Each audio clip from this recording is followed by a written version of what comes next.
Hi, Hilary. Hi, Michael. Good evening. Thank you so much for joining us tonight in this now third edition of La Casa del Vecino, or Neighbor's House, in which we talk about specific projects we find interesting in our neighboring country, which also is still on a sort of prolonged election night, the second night of election night today. So hopefully soon you'll have a new president. Maybe during this. Exactly. Maybe it will happen, yeah. We can open the bottle. Yeah. I want to thank, first of all, of course, Panel Rey, which is our sponsor that makes this happen. Thank you so much for supporting us with this program for LIGA.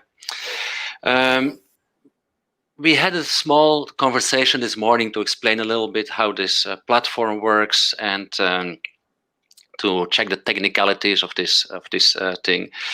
And I explained to you that we normally script this conversation around certain questions. This allows us to kind of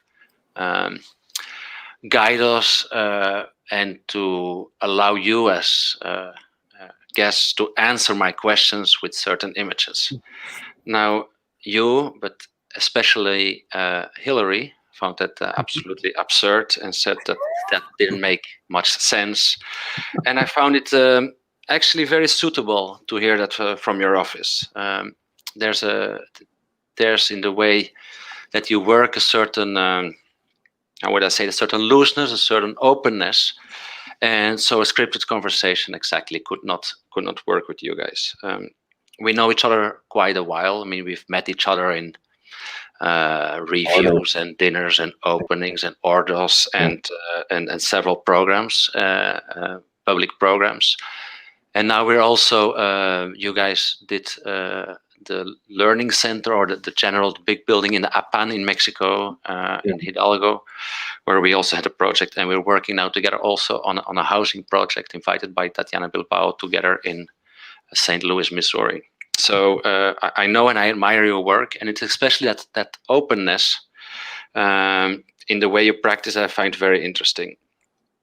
When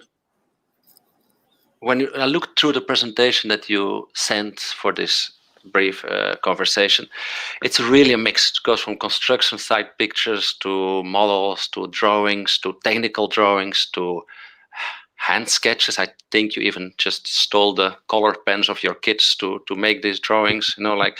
And I find that well, that looseness of presentation of super interesting, because many offices that are so specific as you guys about presentation, they normally, I would say, they do it in a very limitative way, in a way to kind of really kind of conquer a specific platform, to kind of make a specific statement, to really say my architecture is about this. And in your presentation, I think our public will see it now, it's for me all about the joy of making. It's all about that continuous making and drawing and playing, and it goes from very Twin Peaks, like very eerie, scary movies that are all on your actually really beautiful website as well, to very playful kids drawings, and so talking about that pleasure of making, I would say please go ahead and tell us a little bit what is the house number 10 about. And we'll take it from there. That sounds good. Yes, sir. Thank you for inviting us. It's great to be here. I think we tried to respond to those questions with the images, and I think the house. I mean, we can talk about it through these different ways of making and thinking about what a house is or can be. And so just, I think the idea here is we're just going to have the images loop. And so we can talk to a variety of things sort of at the same time. I mean, I think it's very nice, and it very, it really is a pleasure to talk with you and talk to somebody you admire as well about architecture, a peer, a friend, colleague. And you know, it's nice to I think, you know, we were talking about this before. Why do you do architecture? I mean, it's a kind of tough gig in a way. And for us, you know, we fell into, at least, you know, because we just like making things. I think that's as basic as it gets. It wasn't like thinking, I think at some point we liked, you know, making stuff. We, you know, could very easily become a musician or an artist or something. I don't know what, anything, frankly, where you make something, I think would be happy with. And then at some point you find your way into architecture, and you don't want to give that up. I think there's a kind of a search constantly from our side of how to find pleasure in this context of a profession, and we don't want to give up making stuff. I mean, like having clients and things like this. So some things, like we were talking about before, we make for ourselves. We do the drawings. We don't necessarily. You asked us, do we show them to clients? I remember this morning, and it's I asked you specifically, for example, about these very elaborate and very, very well photographed models. You know, like with these little rocks and sometimes even flower pots. Sometimes we do, and sometimes, mostly we do. Actually, I would say, but sometimes I don't know if they care in the same way. I think we're talking about, like, I know we did a studio recently, and we showed all these things. I don't know if he cared about it. I mean, I think it helped explain it and show it, but you know, the models for us, I do think that the making and the drawings, there are things. It's not everything. I mean, for sure, there's I hope a kind of madeness to them. I think an analog quality, which is a little bit different than a digital, like a kind of cheesy rendering. Yes, but your vocabulary is very big. It goes from software experiments to very little kind of tricks, you know. And I'm looking now specifically at some things on your website as well, you know, like from very, it's very diverse. I find it very, very appealing. But to come back to the house, it's like as if this, all these things you make, as architects, we have too little possibilities to make architecture. It happens only once in a while. And this, I have the feeling, especially when I look at this house, it takes up like all possibilities of making full on. Okay, now we have a project. We can not only make architecture, but we can also make a movie. We can also make a drawing. We can also make a model. We can also make furniture. And I think I find that I find it really intriguing, because it's not something. Okay, how do we get this job done as quick as possible? No, it's like, how can we create as much as possible, just with the excuse of this job. And then I think, for example, furniture plays a very specific role, for example, as well in this house. I mean, like for us, I think I don't know how it is. I feel like it's probably similar for you as well. But we have a hard time with color in architecture in a building, but we have no problem with it in furniture.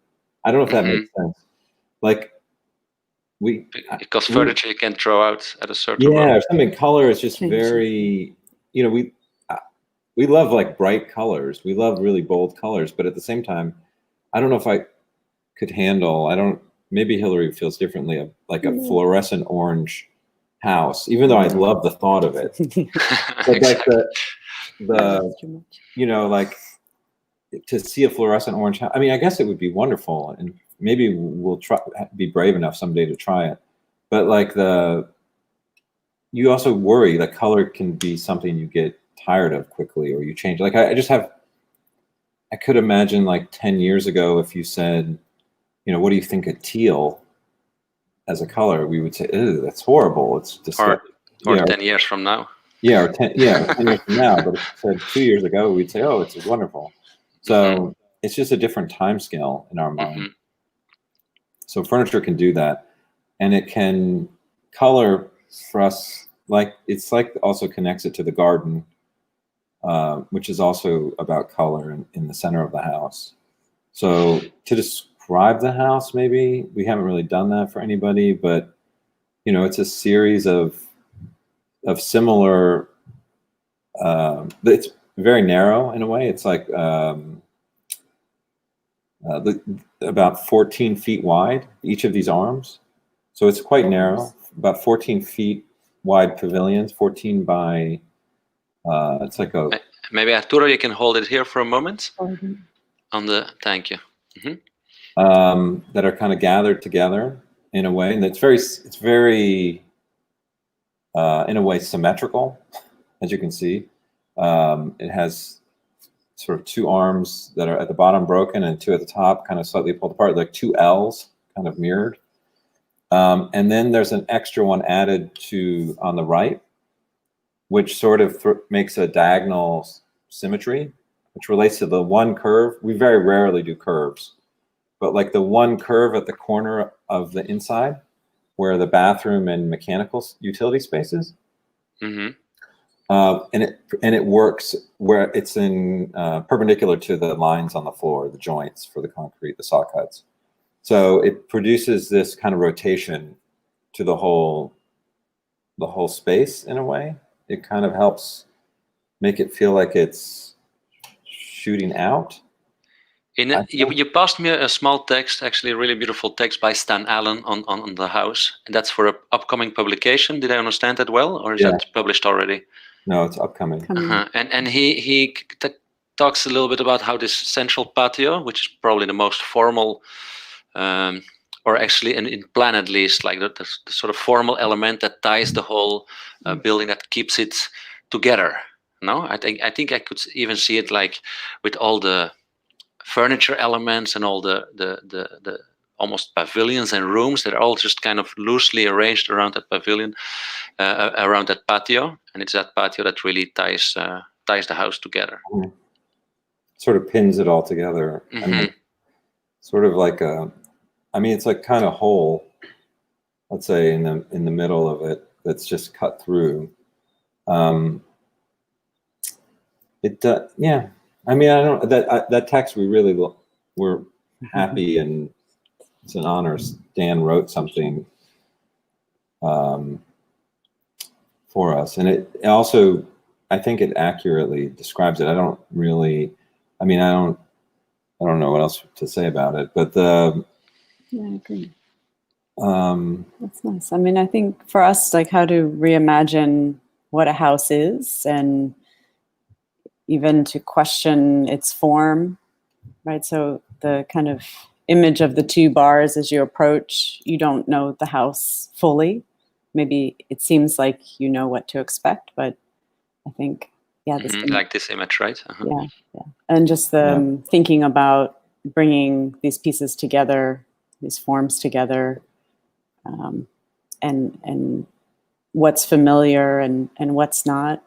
I'm really interested in how we can reinvent the house, and it can be other things. I mean, this is beyond maybe the kind of problems of the actual form in itself, but that it's also go ahead. No, I think also in its functioning, it's pretty, while it looks like the typical child's house shape, although it's very, very clear roof shape, also in the way it functions, the way it's programmed, it's also pretty different. I mean, if I understand well, there's no doors in any rooms. It's just a sort of open space in which, like, let's say, bathrooms and dining tables are scattered around in the same way.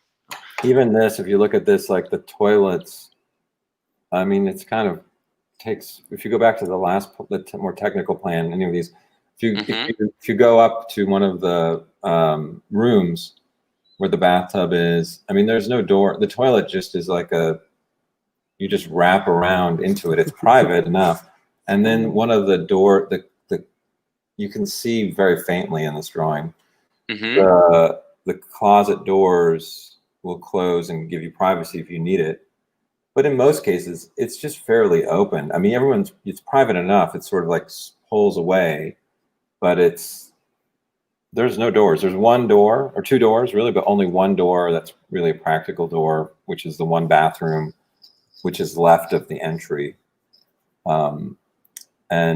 And that's it. And then everything else is open to the, it's like one space. So the one thing I would say is like it's very much about, like Hilary was saying, that it's also you know, there's no, it's all about the space between the edge of the, let's say, the courtyard and also the bedrooms. Like that's where everything happens. It's all the programming is in this weird residual, the corridor, perhaps, the circulation space. Yeah, there's no living room proper, and you know, sort of again the kind of bedrooms are all the same. So there's a kind of erasing of hierarchy somehow, and I think also, you know, we didn't really say too much about the site a little bit, but this is in a wooded lot, and then the courtyard itself is also has some wildness to it. So you live between these two natural worlds. So you're always, you know, sort of inside looking out to appreciate that. And somehow, you know, the architecture also becomes a background and maybe goes away, sort of, I don't know. But just how to also make architecture somehow more accessible in an easy way. I don't know. These are some things I'm interested in. But you talked at a certain moment as well about the house that is actually kind of two prototypes of houses, or that you're kind of interested in playing with this typologies, you know, like the patio house, you know, like the Roman villa with the impluvium, and the I don't know, like kind of a typical barn or shed or like gabled house that stand on a hill as a sort of object. It's also there's a little bit of, I would say, Frank Lloyd Wright even in it, perhaps a kind of American houses or of a certain kind of architecture where it has the shed roof, and it has these vectors expanding kind of out into nature or outwards. And at the same time, the patio house, which is more about containment, interior, maybe like Roman, like you said, maybe more primitive type, I guess, in a way. So, and just like, and then both of them happen at the same time, and it's I don't think it chooses one over the other, but they both exist at the same time. Hilary, also, you want to show this? Yeah, you can show. We brought it. We also did you were talking about how we always are finding opportunities to just make things. Exactly. We made a children's book. For the CCA, no? For the Canadian Center of Architecture. I saw that. Yeah, it's the houses. About houses. I mean, I think it's about this house and houses. So it sort of gives a sense of, like, you know, that this house. Can we see them bigger? Thank you. Even though, let me try to find something. I don't know what I'll. And if I understand well, it's a journey through different houses. I ordered the book, but it's not here yet. It's a journey. It's a journey through different houses of a family that's kind of lost and can't find the right house. Is that how I? Yeah, that's right. Yeah, kind of search for architecture. Whatever it is. I mean, it's just. Oh, look! I like this. Green has disappeared, and it's a brick wall. How is that possible? I don't know. It must have a green screen on it, but it looks great. Yeah. Yeah, look at the trees are all bricks. Yeah, it's not like that, but it's amazing. That's cool. Actually, I like it better. Thank you. Arturo is the gentleman doing the controls in backstage, and he's probably playing tricks with us. That's wonderful, Arturo. But in a way, it's a book about the search for. I mean, it's really about architecture and about how, I mean, in a way, the search that we're never satisfied, and maybe this comes back to the making thing, like why make so much. I can't explain it. I think it's a bit of a problem, perhaps. But you know, like, you know, the constant search for something, finding a home, finding a place, finding a sense of something that feels right, kind of temporary thing, a new way to live. And the house for us, when, you know, doing architecture, we are aware of other architectures. I mean, this is one of the problems of being an architect, especially nowadays. You can't even operate without it, this world of all this stuff around us.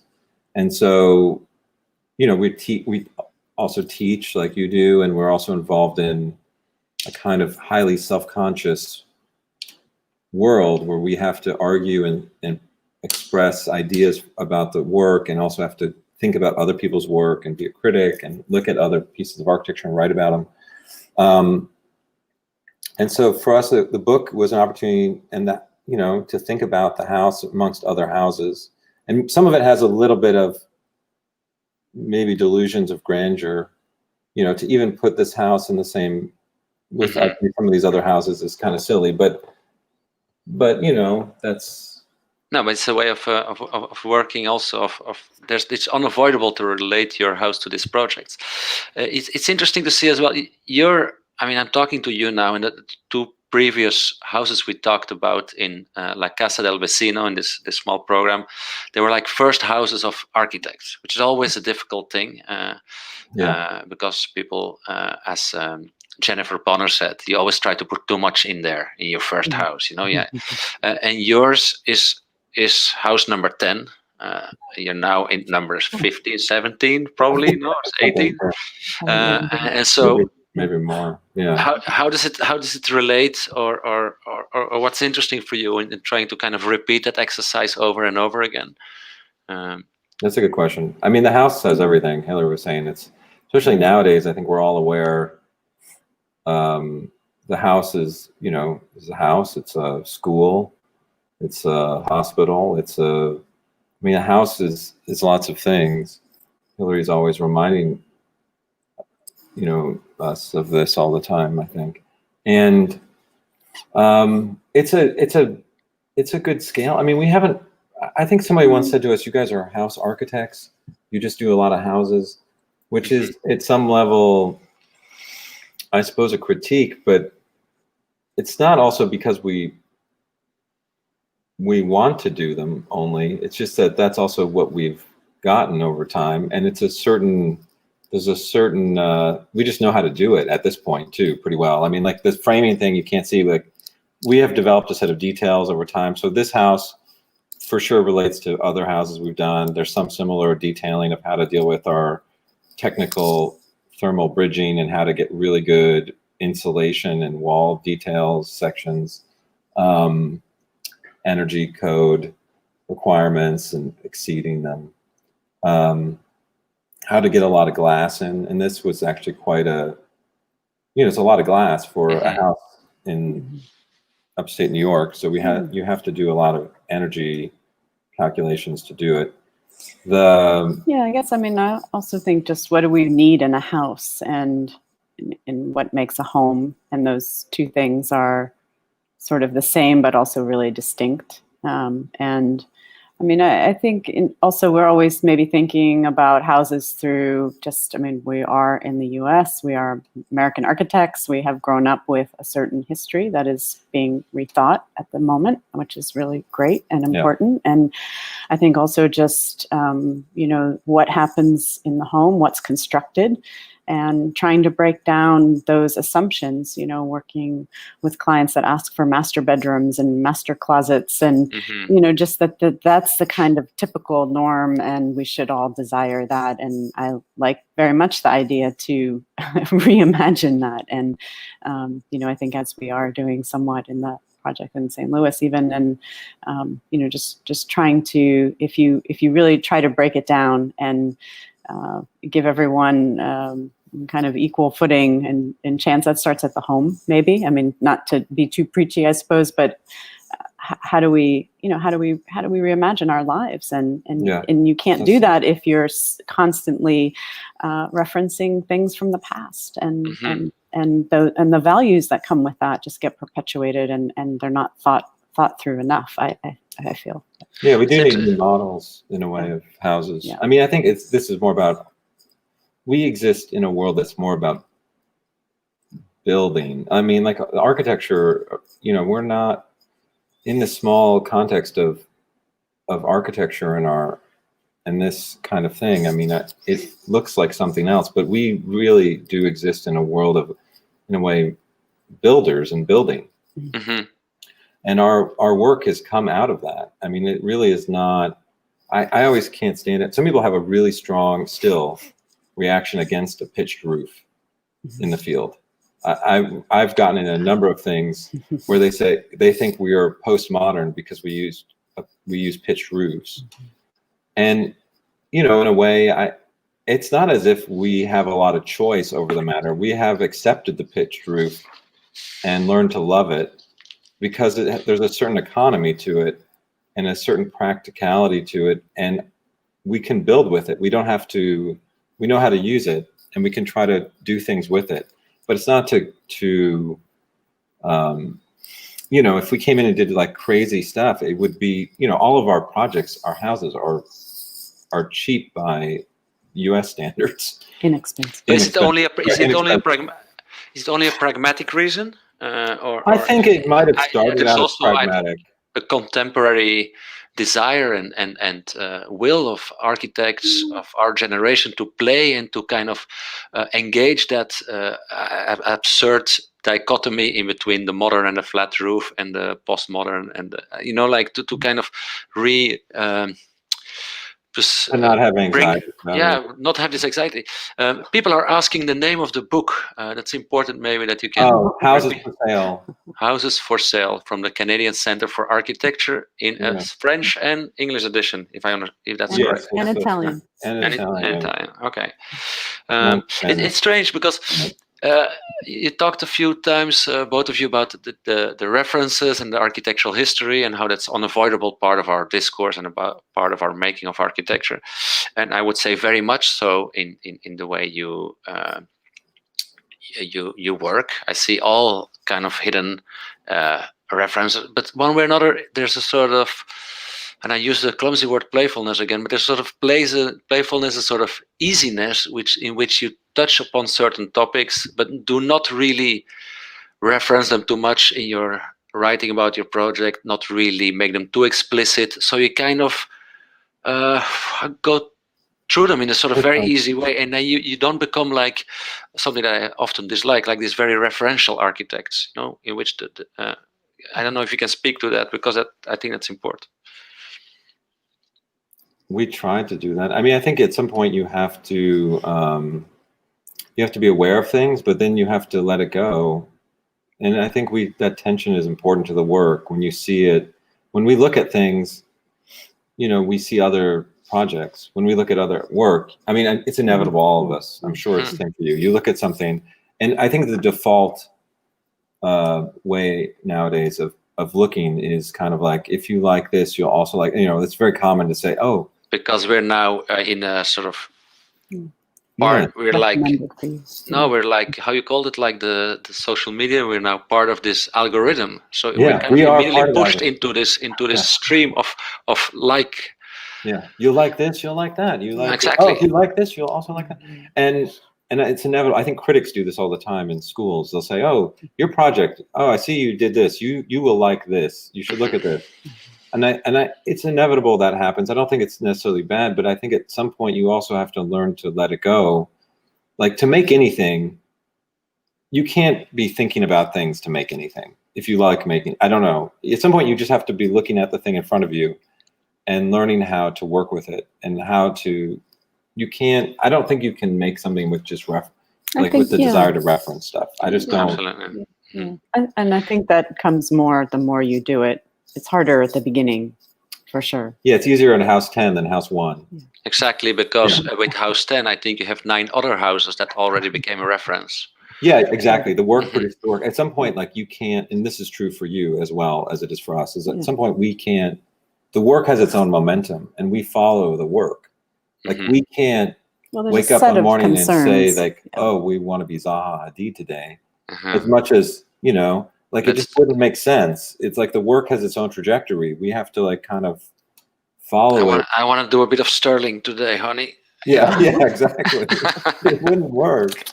No, not happening. So a tricky question related to that. Your houses are numbered. Is that a sort of Eisenman-esque tradition from Hayduk also, but yeah, there's Hayduk, Hayduk, Eisenman. Yeah, there's a sort of there's something about that. I mean, I think also I mean, it's not, let's say, I feel like this is maybe a contemporary thing. It's also a way of kind of having a system, or I think we play between, let's say, positivist reduction and playfulness. So both, like, let's say almost modernist, nihilistic. I think the work is very much on this, you know, we love that stuff. Like, we love out off flows. We love, like, we like these things that are non-composed in a way. And usually non-composition turns into two things. One is like a scatter or an informal thing, or it's like a square or a circle. You know what I mean? Or I find it very interesting the way you, and we have to round up soon because we try to keep these conversations limited, but I'd love to continue a bit. The questions I ask, and I recognize my own way sometimes about talking about my architecture, you know, you answer them with a sort of pragmatic easiness, you know, like, yeah, the gabled roof, nothing to do with possible. It's the rain runs off good. The numbering, Hajduk and stuff. No, it's actually office administration. It's very comfortable, just, you know, and it's a sort of interesting way as well, because it allows you that freedom that I see in your architecture. It allows that you don't have to pin yourself down on Hajduk or on a sort of interest in the vernacular or interest in, and it keeps it more open and slippery, let's say. Yeah, I mean, we like the vernacular. I will say that we like Hajduk too, but like the so it's not a denial of these things. I mean, it's just and some people, like, I can't understand it. Like I sometimes people will only look at our work and see like Hajduk or Rossi. We get a lot. People say, "Oh, the work reminds me of Rossi," or something, and you know, we don't necessarily see that. I think, I mean, I can understand how it can be projected onto it, but I would feel more comfortable with the vernacular over that as a reference, because I think we are looking at, we take pleasure in I think part of it, at the same time looking at, let's say, architecture is also learning how to find beauty in the world around you. And just as a person, not even as an architect, to look at the world around you of these buildings that I think were left out of our education, just like really, I would say, whatever you want to call it, just buildings that are around us growing up, industrial buildings or vernacular, like houses, utilitarian. Yeah, and just finding pleasure in them and figuring out also really why are these not down. Why are we not supposed to be looking at this stuff? And trying to figure out how to, because it was building, not architecture, maybe. Think about it. Yeah, it wasn't sold to us somehow. Yeah. It wasn't considered architecture. Last thing, because I have to round up, but the rocks. You have this very specific. You have the building site picture where you see the rock laying in the patio. You have these rocks like this one. You have these boulders that are cushions. Actually, there's a piece of furniture in the house as well. You have them everywhere, and I find them very intriguing. They're like placed on the side, you know, in between the gaps of the house. It comes back to the model. Look here, you see them as poofs. Is that furniture? Those were from. We started doing that with the corridor house, like when we made in Chicago, the first Chicago biennial. We did a prototype house, small house of a that was just corridors of people. And when we were doing that, we were making models that were rocks for it. And this is house number. It's around the same time as this, even when it was started. And we were making models of them, and then we just really loved them in a way. They were so weird and beautiful as things, and we were like, we have to make them real, like full scale. So then we found a beanbag company, and we made beanbags out of them. And these are from that, I think, kind of moment in time. And that playing between, let's say, a model and a real thing, whatever. There's nothing more real than a rock. A rock is like as real as it gets. And you know, playing between that, this thing that's constructed, let's say, an image maybe of a rock, a soft rock. I mean, kind of Claes Oldenburg rock. But the real rock is somehow the space that we live in as architects, that we are always going between these models and drawings and real things. And we're always struck, I'm sure you are too, it's always striking after working on something for like a year or 2 years and then going somewhere where it's built at full scale, after you've been modeling it and drawing it, and then always thinking, it's so much like the model, but it's not. Mm-hmm. I mean, it's like, it's always it's this experience that only we have, I think, as architects. I think that's really interesting, how as architects we live constantly a bit lost between the real thing, that rock, and that kind of representation of the soft rock. Hilary and Michael, thank you so much for allowing us to talk with you and to have you on this program. Next week we're going to talk with Sharon Johnston of Johnston Marklee about their vault house.